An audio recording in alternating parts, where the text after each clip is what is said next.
오늘 우리에게 주시는 하나님의 말씀은요, 사도행전 2장 14절에서 21절까지의 말씀입니다.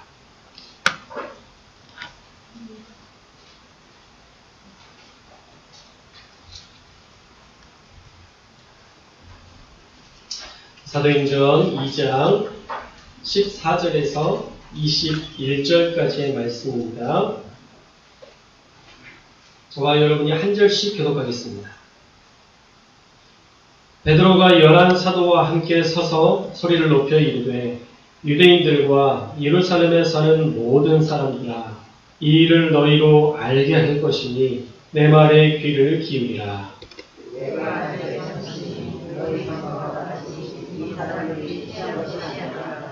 이는 곧 선지자 요엘을 통하여 말씀하신 것이니 일러스되 하나님이 말씀하시기를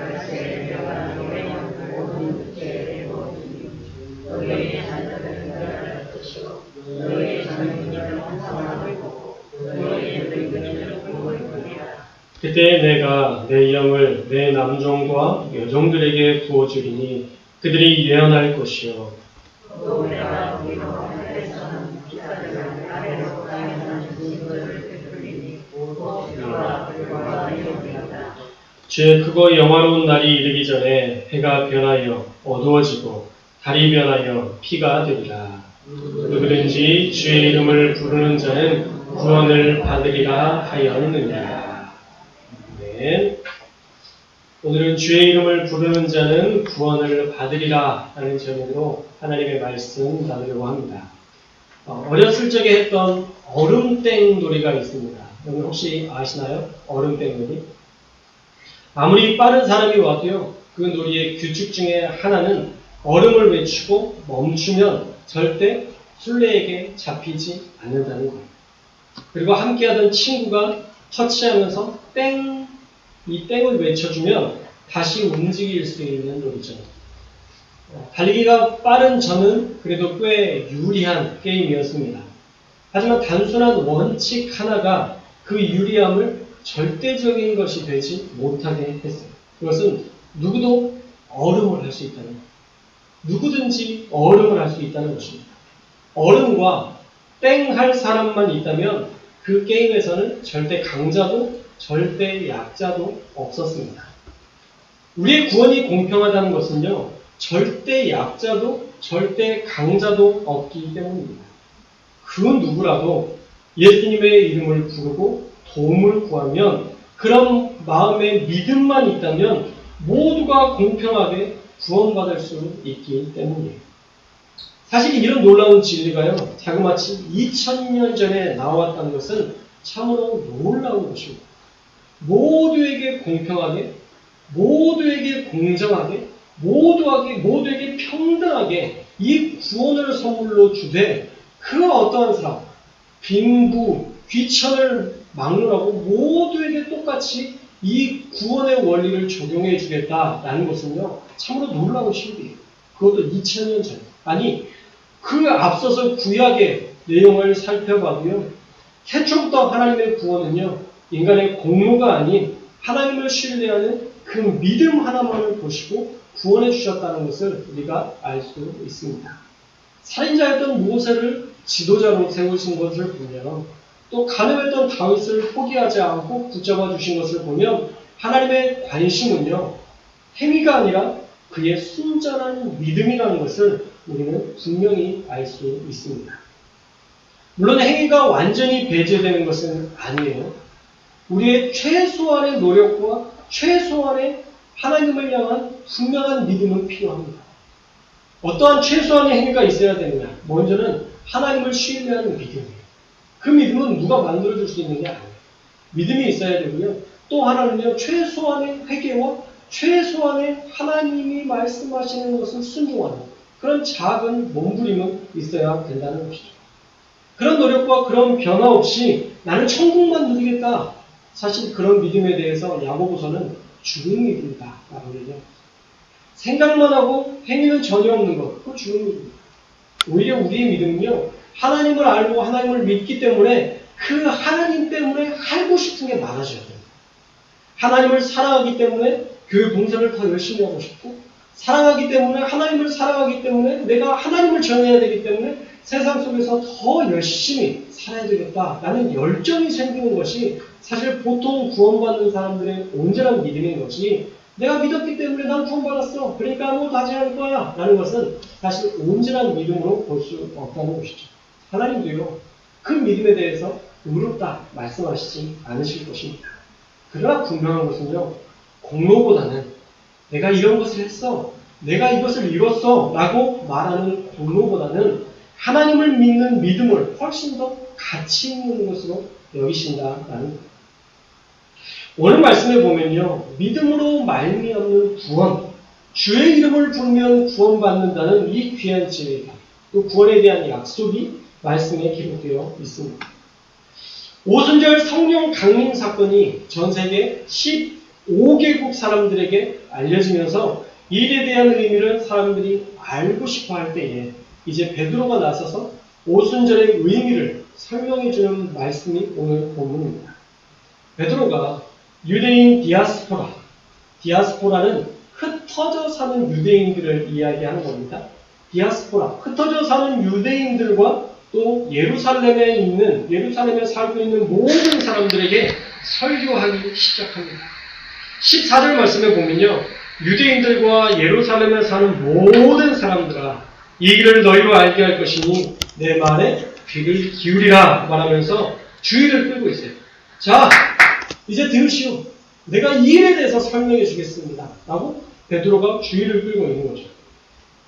이 성령 강림 사건은요, 어떠한 역사였는지를 먼저 구체적으로 증언하고 있습니다. 술 취한 자들의 중언부언이다 라고 말했던 어떤 사람들의 이야기에 대해서 아니라는, 그것은 그렇지 않다라는 것을 분명하게 증거하고 있죠. 첫째로 이유를 들었던 것은 지금의 시간을 가지고 증명하고 있습니다. 자, 15절 말씀에 보면 몇 시라고 되어 있나요? 15절 말씀을 보면 때가 제3신이라고 말씀하고 있죠. 자, 3시면 이 유대인의 시간들을 우리나라의 시간으로 바꾸면 몇 시가 될까요? 예, 9시입니다. 어떻게 하셨어요? 이렇게 제가 소개를 하고 있죠. 이미 보셨을 거예요. 자, 항상 6만 더하면, 성경에 나오는 시간에 6만 더하면 우리나라 시간으로 전환할 수 있는데, 지금이 9시라는 거예요. 이미 아침 기도 시간이고, 유대인의 그 명절에는 4시까지, 저녁 4시까지 금식하는 시간이었다고 합니다. 그러니까 아침 기도 시간이고 금식 시간에 우리가 술을 마셨다? 술에 취했다? 이거는 유대인으로서는 사실 불가능한 것이다 라고 성령의 역사를 술 취한 것으로 말했던 사람들의 그 거짓 뉴스에 대해서 반박하고 있는 거예요. 둘째로는요, 지금 이 사건은 구약의 성경을 근거로 구약에 있었던 예언된 말씀이 성취되는 것이다 라는 것을 알려주고 있습니다. 자, 이 성령 강림 사건은 요엘서에 기록된 말씀을 그대로 적어 놓았습니다. 요엘서 2장 28절에서 32절까지 말씀해 보면요, 오늘 말씀 사도행전 2장 17절에서 21절까지의 말씀이 그대로 나옵니다. 물론 주어와 동사가 조금 순서가 바뀌거나 19절 같은 경우는 조금 더 설명을 첨가한 것 외에는 거의 일치하는 말씀으로 등장해요. 그래서 이 성령 강림 사건은 구약에 약속하신 그대로 성취된, 그 약속하신 성령이 오신 것임을 이야기하는 것입니다. 구약의 관점에서 요엘서를 볼 때는요, 앞으로 이런 일이 일어날 것이다 라는 관점에서 봐야 합니다. 그러나 오늘 사도행전에 기록된 요엘서의 말씀은요, 이미 성취되었다라는 관점으로 봐야 되는 거예요. 앞으로 올 것과 이미 온 것은 완전히 다르죠. 아빠가 치킨 사서 곧 오신대 라는 말은 아빠가 왔다는 거예요? 안 왔다는 거예요? 안 왔다는 거죠. 아빠도 안 오고 치킨도 안 온 거예요. 그런데 아빠가 도착할 때는 완전히 관점이 달라지는 거죠. 아빠가 치킨 사서 온다고 했지? 라고 하면서 치킨을 들고 왔을 때는 아빠도 온 거고 치킨도 온 거예요. 그때는 이미 약속이 성취된 것이기 때문에 아이들은 그 아빠와 치킨을 바라보면서 행복해하고 즐거워하고 그 약속이 이루어졌다고 행복해 할 것입니다. 귀로 들었던 그 약속이 성취되었기 때문에 그들은 그 치킨과 저는 아버지 때문에 좋아할 거라고 믿습니다. 아버지를 만났기 때문에 그들은 행복하게 되었을 거예요. 오늘 요엘서의 말씀을 보면서 우리가 환호해야 될 이유는요. 이제 이 사건이 우리에게 완성된 사건이기 때문이에요. 할렐루야. 요엘서의 말씀처럼 이제 이루어질 것이다가 아니라 이미 이루어진 거예요. 제가 자주 하는 말씀 중에 하나가 이미 이루어졌다라는 말씀을 자주 하는데 예수님을 통해서 예수님이 오신 그 순간부터 하나님께서 예언하셨던 그 모든 약속들이 이미 성취된 지 2000년이 지난 시간을 우리가 살고 있는 거예요. 그런데도 우리가 아직도 구원에 대해서 흔들리거나 우리가 어떤 성령의 약속, 성령과 동행하는 사건에 대해서 흔들리며 살아가는 사람들이 너무 많다는 것이죠. 우리는 지금 성령 시대를 2000년 전에 시작된 그 성령 시대를 살아가고 있습니다. 17절의 말씀을 먼저 우리 한번 읽어볼까요? 17절 말씀 시작.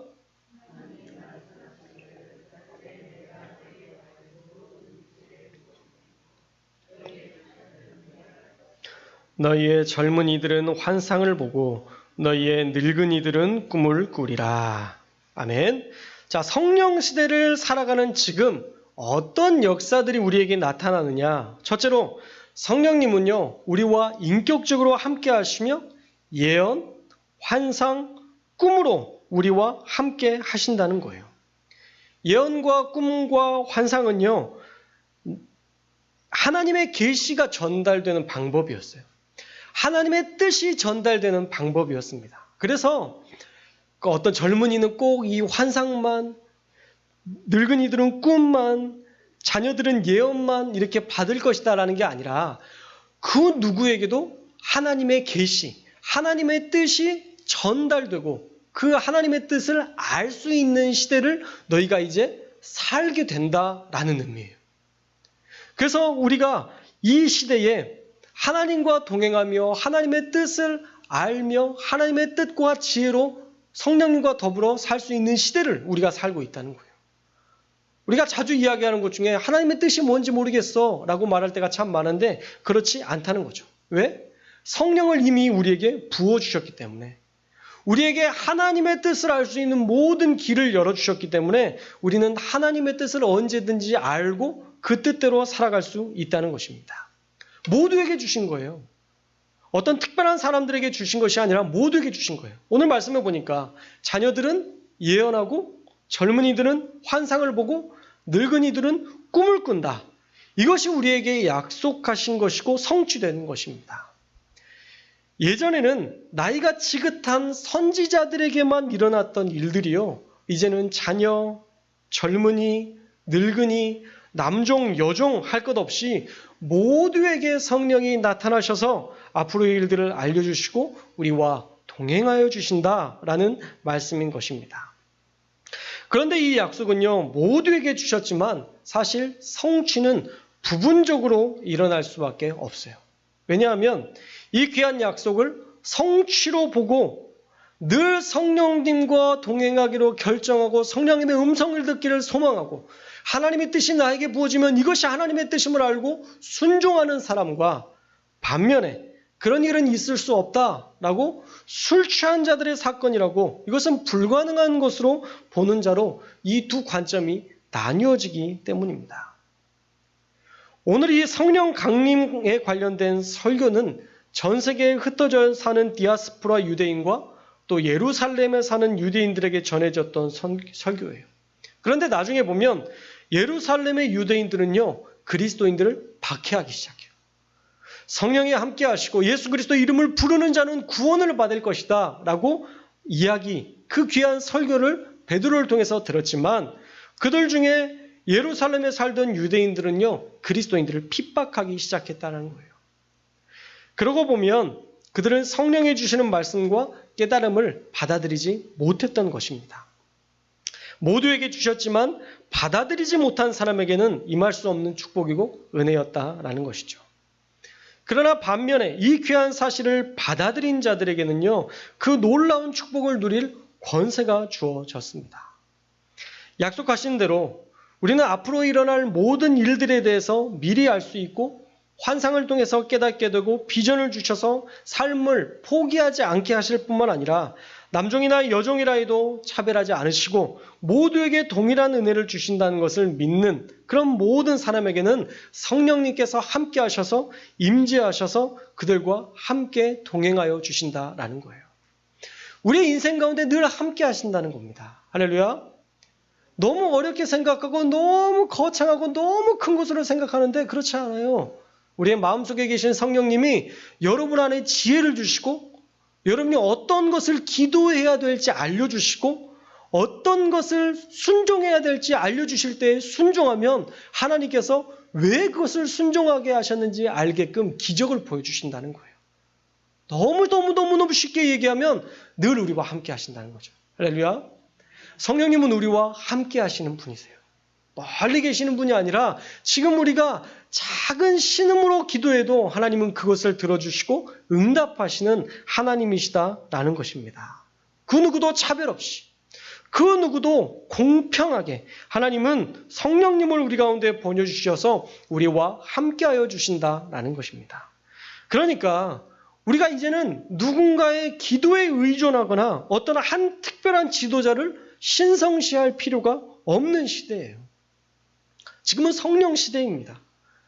구약의 사무엘 선지자나 엘리야, 엘리사에게만 성령의 능력을 주셨던 그런 시대가 아니라 지금은 모두가 하나님의 마음을 알고 하나님의 뜻대로 따를 수 있는 성령님과 인격적으로 교제할 수 있는 성령 시대를 살아가고 있다는 거예요.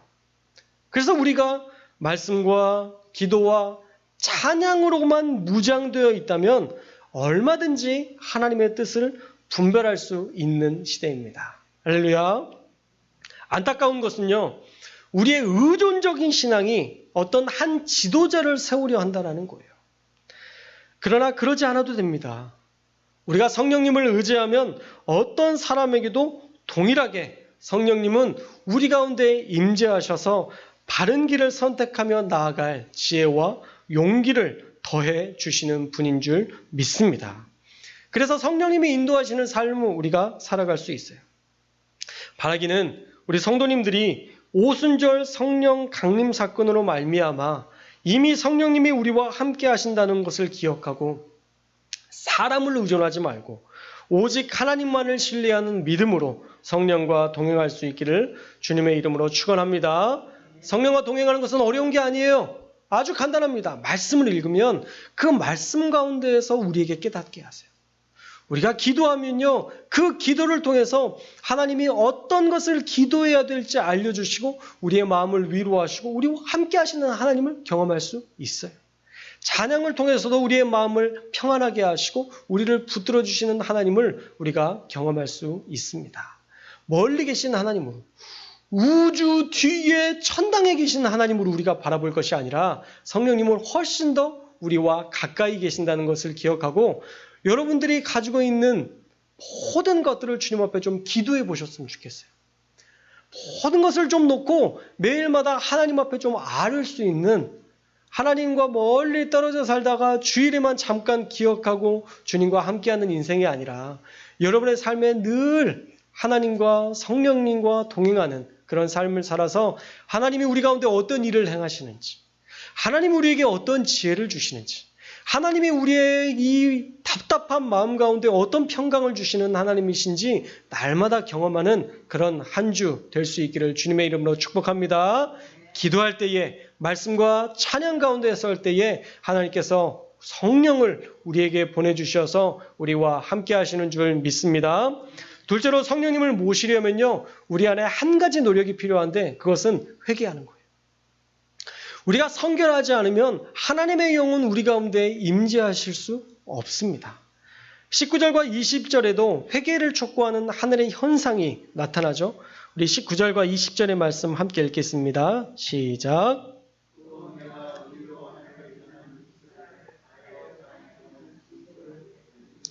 곧 비와 불과 연기로다. 주의 크고 영화로운 날이 이르기 전에 해가 변하여 어두워지고 달이 변하여 피가 되리라. 아멘. 자, 피와 불과 연기, 해가 어두워지고 달이 핏빛으로 변하는 현상이 나타날 것이다 라고 말씀하는데 이미 이런 징조는요, 우리가 계속 보고 있습니다. 바이러스로 인한 죽음과 이상기온으로 터키와 캐나다에 산불이 진화되지 않는 이런 기이한 현상들, 북극과 남극의 그런 얼음들이 다 녹아가고 있는 이런 이상현상들을 우리가 보고 있어요. 다양한 이상현상이 나타나고 있는데 우리가 그것을 보면서 해야 될 것은 무엇이냐면요, 바로 회개라는 거예요. 그런 일이 있을 때 이제 끝날이 올 것이니까 너희가 회개해야 된다라고 이야기하는 것입니다. 우리의 삶을 회개하지 않으면 우리는 성령님과 함께 할 수 없어요. 회개하지 않는 사울, 결국 성령님은 떠나셨습니다. 우리도 회개하지 않으면, 우리도 우리의 삶을 바꾸지 않으면, 우리도 우리의 방식을 버리지 않으면 성령님이 우리와 동행하실 수 없다는 거예요. 지금 세계에서 모인 디아스포라 유대인과 예루살렘 유대인들에게 회개를 촉구하고 있습니다. 왜 그렇죠? 매일의 회개와 변화된 삶이 없다면 성령님과 절대 동행할 수 없기 때문입니다. 사실 이런 종말의 현상이 나타나도 회개하지 않는다면 그 누구도 성령님의 역사를 누릴 수 없는 거예요. 그러므로 저와 여러분이 성령님을 경험하기 위하여 날마다 내 삶을 돌아보고 회개하고 돌이키는 삶을 살아서 성결한 그리스도인으로 성령과 동행하는 저와 여러분들 될 수 있기를 주님의 이름으로 축원합니다. 윤동주 시인의 그런 말들처럼 그 잎사귀의 작은 그 흔들림에도 나는 괴로워했다라는 그 말들, 그런 고백처럼 저와 여러분들도 작은 죄에 대해서 민감하게 반응할 수 있었으면 좋겠어요. 우리가 짓는 작은 죄에 대해서도 우리가 빨리 해결하기 위해서 몸부림칠 수 있는 그런 하나님의 사람들이 되었으면 좋겠습니다. 다윗이 그랬잖아요. 다윗은 왕이었어요. 얼마든지 자기의 죄를 드러내려는 사람들을 죽일 수 있었어요. 우리아와 밧세바 그 사건뿐만 아니라 그것을 알고 있는 모든 사람들을 죽여서 사실은 그 문제를 무마시킬 수도 있습니다. 그러나 그는 그것을 선택하지 않았어요. 다윗은 회개했어요. 그는 회개했기 때문에 하나님의 도우심과 하나님이 함께 하시는 성령의 역사들을 경험할 수 있었던 거예요. 우리도 마찬가지입니다. 안 될 거야. 안 바뀌어. 난 원래 이래. 내 성격은 바꿀 수 없어. 저 사람이 바뀌어야지 라고 말하는 것이 아니라 우리의 삶의 잘못된 부분은 우리가 바꾸고 그 사람의 잘못된 부분에 대해서는 우리가 품고 함께 살아갈 수 있는 그러한 온전한 그리스도의 모습을 닮아야 된다는 거예요. 우리가 세상의 풍조를 따라가죠. 요즘 세상의 풍조를 보면요, 책들을 보면요, 우리가 필요하지 않는 사람들은 버려야 된다라고 얘기를 해요. 우리가 품지 않아도 된다라고 얘기해요. 수많은 나의 인간관계 속에 한 사람 정도는 버려줘도 된다라고 얘기해요. 그러나 그것은요, 기독교인의 방법은 아니에요. 그리스도인의 방법은 아니에요. 우리가 포기해버리면 도대체 누가 그 사람을 품겠어요? 우리만이라도 그를 품고 기도할 수 있는, 우리만이라도 그들을 온전하게 섬길 수 있는 그 한 사람으로 남아야지 모두가 포기해버리면 어떡해요? 왜 이 땅 가운데 이렇게 많은 사람들이 우울증과 고통과 괴로움을 당하고 있나요? 그들을 품어주는 한 사람이 없기 때문인 거예요. 그 사람들을 위해서 기도해주는 그 한 사람이 없기 때문이에요. 저와 여러분이 날마다 우리의 삶을 돌아보고 하나님과 동행하는 우리의 삶의 죄악들은 회개하고 우리가 품어야 될 사람들은 품고 하나님이 원하시는 방식으로 살아서 이 땅 가운데 하나님의 기쁨이 되는 저와 여러분들이 될 수 있기를 주님의 이름으로 축원합니다. 자, 마지막으로 우리가 얼마나 큰 은혜를 받고 있는지 우리가 잘 알았으면 좋겠어요. 우리가 아무리 약하고 취해도요, 그 이름을 부르는 자는 반드시 구원받는다는 사실을 우리는 꼭 알아야 됩니다. 저와 여러분은요, 반드시 구원받기 위해 주님께서 우리에게 예수 그리스도를 보내주셨다는 거예요. 얼마나 큰 축복입니까? 단지 그 이름을 믿기만 하면 구원받는 거예요. 얼음이라고 외치면 술래에게 잡히지 않고 땡을 외치면 다시 힘차게 뛰어다닐 수 있는 그런 술래잡기의 원리처럼 예수님의 이름을 믿고 부르는 자가 영생의 축복을 누릴 수 있다는 것입니다. 우리 21절의 말씀 함께 읽겠습니다. 21절 말씀 시작. 받으리라 하였느니라. 아멘. 자, 원래 요엘서에서는요, 이 말씀이 메뚜기 때의 재앙을 통해 남유다가 각성하고 회개하고 돌이키라는 그 심판의 때에 주님의 이름을 부르면 도와주실 것이라는 의미로 이 말씀이 기록되었습니다. 그러나 이제 이 말씀은요, 구원을 위해 다른 이름이 아닌 예수님의 이름을 신뢰하면 모든 고통과 사망에서 건져주실 것이라는 영생을 약속하는 말씀이 되었어요. 그냥 우리의 사소한 삶의 문제를 벗어나서 우리의 영원에 대한 영원에 대한 그런 하나님의 보장을 우리에게 주신 것이다 라는 것입니다. 삶의 고통에서의 해방을 넘어 영생에 이르는 선물을 예수님의 이름을 믿는 자에게 주신다는 것이죠. 이게 바로 구원의 원리입니다. 단순하죠? 믿기만 하면 되는 거예요. 사실 공로의 문제가 아니라 신뢰의 문제인 것입니다. 하나님께서 우리를 위해 모든 구원의 길을 열어주셨다는 사실을 믿으면 우리를 구원해 주신다 약속하신 거예요. 사실 우리의 구원이 분명해지면요, 우리의 삶의 구원이 분명해지면 삶의 태도도 바뀌게 되어 있습니다. 이 땅에 큰 의미를 두지 않아요. 어차피 하나님의 나라에서 우리가 다 보상받을 것이기 때문에 이 땅의 일에 대해서 크게 마음 두지 않습니다. 그래서 정말 옛날 복음성가 곡에 보면 이런 가사가 있어요. 아마 우리 성도님들은 다 아실 것 같은데, 초가삼간도 나는 만족하네.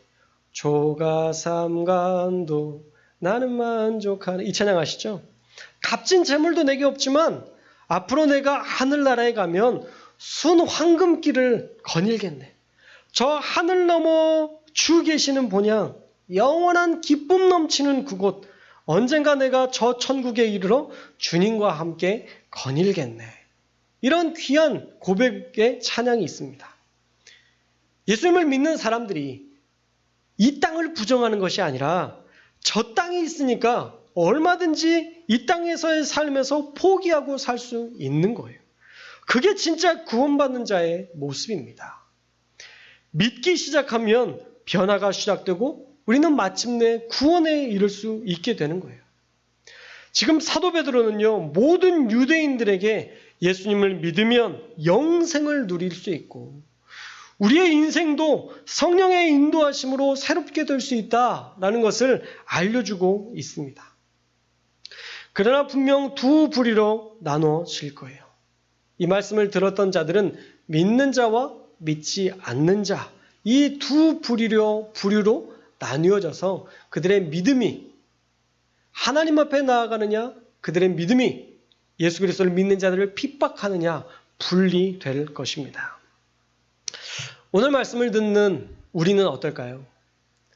저와 여러분은 이 말씀을 믿고 성령이 우리와 늘 함께 하신다는 사실을 신뢰하며 매일 여러분의 삶에 성령님을 초대하며 살아가시기를 주님의 이름으로 축복합니다.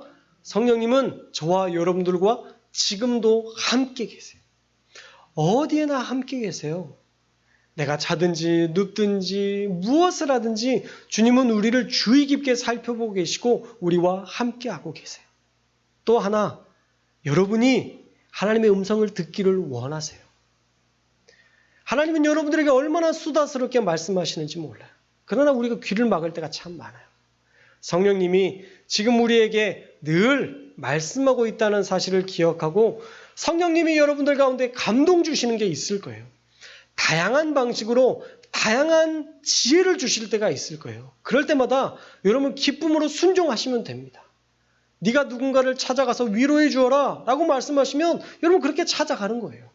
이 사도행전에 나온 성령의 역사들이요, 그렇게 위대하게 엄청나게 나타난 역사들 별로 없어요. 사실 성경에 기록되어 있으니까 위대해 보이지, 성경에서 하나님께서 그렇게 하라 말씀하신 것 그대로 순종한 역사들을 기록한 것이거든요. 저와 여러분의 역사도 마찬가지라는 거예요. 하나님께서 우리에게 감동 주시고 깨닫게 하시고 순종하게 하신 것이 있으면 여러분 그대로 한번 순종해 보세요. 그러면 성령님께서 우리의 삶에 함께 하신다는 것을 저와 여러분이 경험할 수 있게 될 줄로 믿습니다. 한 주간 하나님의 음성에 민감하게 반응하여서 순종하는 저와 여러분들이 되시기를 축복합니다. 또 회개해야 돼요. 여러분 안에 삶의 모든 자리에서 여러분의 말, 여러분의 생각, 여러분이 어떤 사람들을 대할 때의 어떤 그런 모든 태도들, 여러분 그 모든 것들에 대해서 좀 객관적으로 하나님 앞에 아뢰고 회개할 것은 회개하고 내가 잘했지만 상대방이 나에게 그렇게 하지 못한 것에 대해서는 하나님의 위로를 받아야 돼요. 하나님이 늘 네가 잘못했다라고 말씀하지 않으세요. 내가 잘못한 것에 대해서는 야, 네가 잘못했어 그건. 네가 너무 과했지 않니? 라고 말씀하시고요. 우리가 잘한 것에 대해서는 너 잘못한 거 없어. 내가 너 보증해. 라고 하나님이 우리를 위로하실 때가 참 많아요. 그러니까 우리는 객관적으로 성령님의 지혜, 성령님의 분별력을 가지고 우리의 인생을 되돌아보면서 잘못한 삶에 대해서는 회개하고 우리가 잘한 것에 대해서는 하나님께 칭찬받는 그런 삶을 살아야 우리가 바른 길로 나아갈 수 있다는 거예요. 그리고 마지막으로 우리가 구원받은 자라는 것을 잊지 않으셨으면 좋겠어요. 할렐루야. 여러분이 예수님의 이름을 믿었기 때문에 이 자리에 나온 거잖아요. 여러분들이 예수님을 신뢰하기 때문에 이 자리에 나와서 예배하는 거잖아요. 그렇다면 여러분들이 이미 구원의 자리에 있다는 것을 명심하셨으면 좋겠어요. 예수님의 이름을 부르는 자는 다 구원받습니다. 어떤 사람들이 여러분들에게 찾아와서 당신이 언제 몇 월 며칠에 구원받았습니까? 라고 묻는 물음에 대해서 여러분 고민할 필요 없어요. 물론 구원파들이 그렇게 여러분들을 현혹시킬 수도 있고 많은 이단들이 언제 구원받았냐라는 것으로 우리를 현혹시킬 수 있지만 그것은 우리가 답변하지 않아도 되는 거예요. 내 안에 계신 성령님이 분명한데 내 구원이 몇 월 며칠 언제 그걸 세고 있어요. 우리의 구원이 언제 딱 단순하게 몇 월 며칠 몇 시에 딱 구원받았다라고 명시할 수 있나요? 저도 사실 그렇게 할 수 없어요. 수련회를 통해서 예수님을 영접했다가 또 식어졌다가 또 예수님에 대해서 막 불타올랐다가 또 식어졌다가 이것들이 반복되다가 이제는 어느 정도 단계에 이르니까 예수님이 없다는 것을 증명하는 게 더 어렵지 않아요? 사실 신앙생활을 하다 보면 하나님이 없다는 것을 증명하는 게 훨씬 더 어려워지는 일이 되지 않습니까? 지금은 그런 단계에 이르렀는데 몇 월 며칠 몇 시에 구원받았습니까? 라는 이 말에 우리가 현혹될 필요가 없다는 거예요. 어떤 사람이 혹시 여러분에게 그렇게 물으면 대답하십시오. 내 안에 성령님이 계시기 때문에 내 안에 예수 그리스도를 믿는 믿음이 분명하기 때문에 나는 굳이 그 시간을 증명할 필요가 없습니다. 라고 말하시면 돼요. 할렐루야. 주의 이름을 부르면 모두가 구원받는다는 이 사실을 우리가 분명히 믿고 여러분이 구원받은 자답게 담대하게 기쁨으로 감사로 기도하면 하나님이 다 이루어주실 것이라는 분명한 믿음으로 한 주간 살아가셔서 성령님의 놀라운 기적적인 기사와 이적을 경험하며 살아가는 한 주 될 수 있기를 주님의 이름으로 축복합니다.